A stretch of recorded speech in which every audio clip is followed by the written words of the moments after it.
In this episode, the US travel writers who decided to stay in South America following the outbreak of COVID-19, what you can do to avoid further delays when trying to get home, and China is lifting travel restrictions near the centre of the coronavirus outbreak. Welcome to the new daily World Nomads Podcast. We'll be keeping you up to date with travel alerts, information about coronavirus, and sharing some uplifting news and views to inspire you and keep you smiling.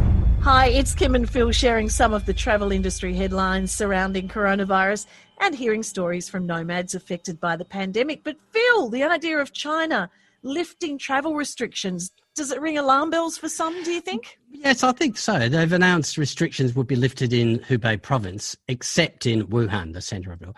But China claims to have brought their outbreak under control. Some dispute that, but all residents will still need the green code, which is a monitoring system to travel.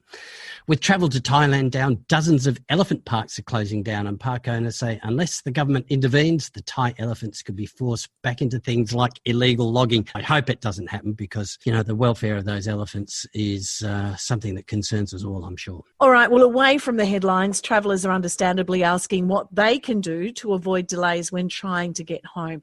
Now, it's a question that's coming up a lot for NIB Assist, our emergency assistance team. And hot from answering the phones is team leader Jake Caldwell. Take it away, Phil. So, Jake, the emergency assistance line has been, inundated, and I know you're coping with it very well, but you've got some great suggestions for how people can self-help. Yeah, that's right, Phil. So, look, a few things you can do. Contacting your airline 72 hours before your flight. Checking if they have any special requirements for you to meet before you travel.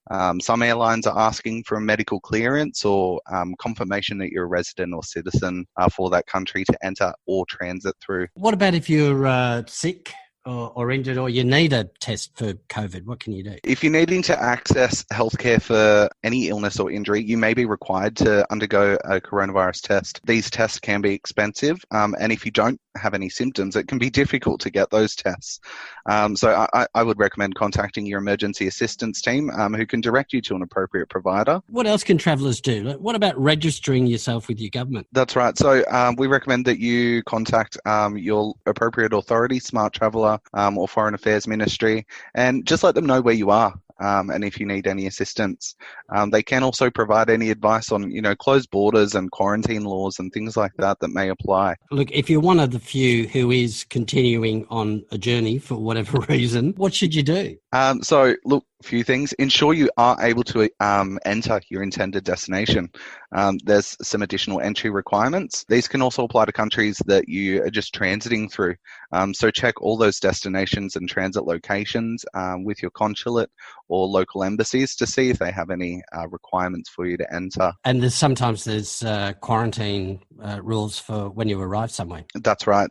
Some of them do have legal enforcement. So make sure you're abiding by those and checking what's required. Make sure all the services are available. Are you able to access your accommodation? Is there food? Access to what can you get? Make sure that your destination is running and equipped properly. Thanks, Jake. Some very helpful tips there.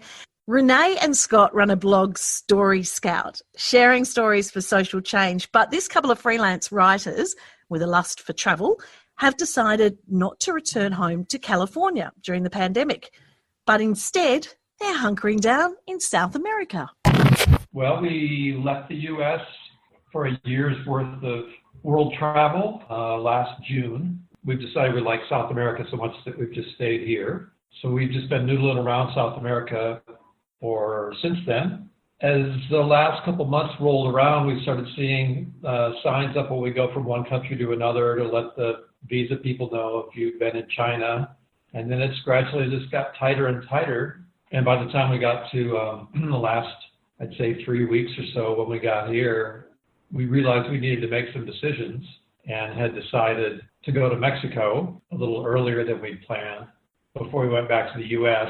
And then the last week or so, we decided that it didn't look like a good idea to go to Mexico. One, they weren't taking things seriously, and two, the airports were beginning to look like a zoo.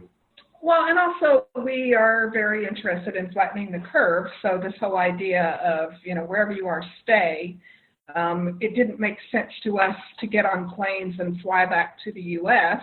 because we're in a place where the coronavirus has not yet taken a really strong hold, and we're also in a country where they're taking things very seriously. So it seemed more responsible to us to kind of hunker down here instead of taking the chance of picking up the virus in an airport along the way and then spreading it further in the U.S. And as time goes on, that seems smarter and smarter as things really take hold in the U.S. And we're seeing, like in New York, where cases are just skyrocketing and they're really worried about overloading the hospitals. And before we left the U.S., we were living in California. We don't have a home in the U.S. right now, so if we went back, we would be looking for a place to live, which is not really a very good activity to undertake when you should be under quarantine. So staying in Argentina seems like a really smart thing to do, and it seems smarter every day. So tell us exactly where you are, and you mentioned that they seem to have a hold on it. What kind of measures are in place? Well, we're in Buenos Aires now. I'd say the last week or so, like the last 4 days, Argentina itself is shut down. Every place has got its own definition for what that means. But here in Buenos Aires, there's about 15 million people that live in Buenos Aires. There's 45 million that live in Argentina. So here, you can go out on the streets, but you can't, it's not like you can go outside for exercise.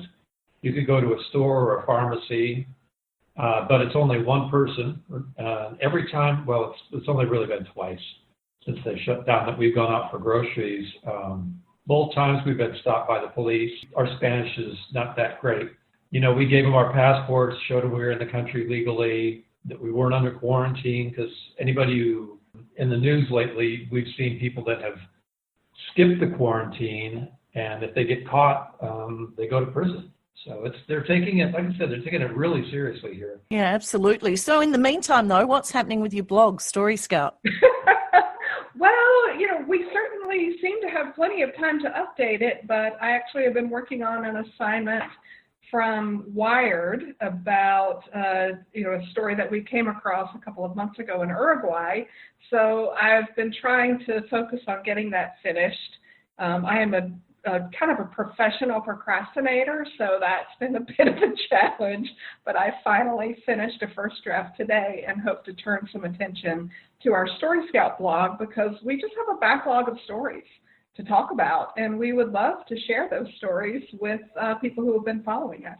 Yeah, a lot of travel bloggers are saying that. Like, it's forced you to sit down and stop for a start, and you're not, thinking about your next adventure, but getting your stuff together, whether it be your stories, whether it be your photographs, whether it's working on your SEO. This is a time where you could be really productive. Thank you for pointing out our lack of productivity. When you're not drinking wine, that is. We're supporting the local economy here as best we can. Good on you. So once this is all over, when it's all over, what are your plans? Have you sort of sat down, and because there's a lot of time to do some talking, sat down and thought about what you want to do? Well, we're supposed to return to the U.S. in June. Originally, this was our plan was to travel for a year and then return to the San Francisco Bay Area and look for a place to live. So, as of now, that's still our plan. But we also recognize that we could be here longer. We could be hunkering down in Buenos Aires for quite a while. Honestly, it's kind of a wait and see. How are you going as a couple? We're all being forced into this kind of working from home mentality here in Sydney. So I'm in a tiny flat with my husband. I spoke yesterday to Jessie from Jessie on a Journey, and she's in an even tinier flat with her partner in Manhattan. Are you two coping okay together? Is everything all right? No, we got since we don't have a lease, we got we're doing Airbnb mostly. We've got a slightly larger place. It's still pretty small. It's not Manhattan small. I don't know. We can get out of each other's hair periodically, even though we're not allowed to leave the building. I could still go up on the roof and cry for a while. The last place we were in, our Airbnb flat, was a studio apartment. So the only way we could be in separate rooms is if one of us went to the bathroom. I have read that rather than a baby boom after this, there could be a big spike in the divorce rate. No, the courts are all closed, so. Well, guys, I love your sense of humour, and you sound so positive. Really appreciate you sharing your story with me. Well, thank you so much, and good luck surviving the quarantine. I'll share their blog and story they wrote about their choice in show notes. And to get in touch with your story, email podcast@worldnomads.com. Phil, anything else before we wrap up this episode and tell you who we're chatting to tomorrow? I like this one. With weddings around the world cancelled and the honeymoons that follow them, a couple haven't let that get to them, tying the knot in a New York City street while a friend officiated from a 4th-story window. That's cool, isn't it? That's physical distancing. I am loving all these kinds of stories. Now, would you laugh, Phil, if you were stranded with your boyfriend? Well, you probably would. Yeah, no, that'd make me laugh a lot, yeah. If you were stranded with your partner and 2 bikes in Uzbekistan? Go on.